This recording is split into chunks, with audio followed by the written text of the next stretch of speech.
السلام عليكم ورحمة الله تعالى وبركاته. أهلا وسهلا ومرحبا بالجميع. دعم واشتراك في القناة يا إخوان العياشة.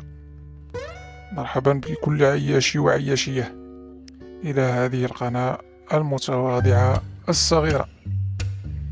ننقل لكم جزءا من خطاب العرش لجلالة الملك عن الشباب المغربي: إذا أتيحت له فرصة العمل فهو يبهر العالم بإنجازه.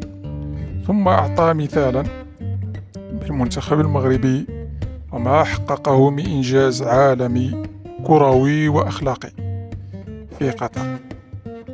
فنتيجة عن ذلك إتاحة لنا فرصة لتنظيم كأس العالم مع إسبانيا والبرتغال تشاركيا. خليكم مع خطاب جلالة الملك محمد السادس نصره الله وحفظه ورزقه الصحة والعافية وأطال في عمره وعمر ابنه وأخويه والأسرة الملكية جمعاء.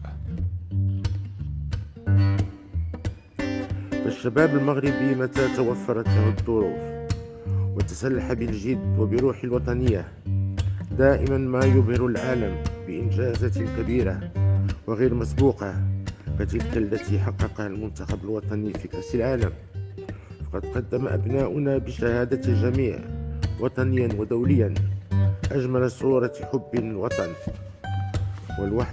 والوحدة والتلاحم العائلي والشعبي، وأثاروا مشاعر الفخر والاعتزاز لدينا ولدى كل مكونات الشعب المغربي. وهي نفس الروح التي كانت وراء قرارنا بتقديم ملف ترشيح المشترك مع أصدقائنا في إسبانيا والبرتغال لاحتضان نهاية كأس العالم لكرة القدم 2030، والتي نتطلع ونأمل على أن تكون تاريخية على جميع المستويات.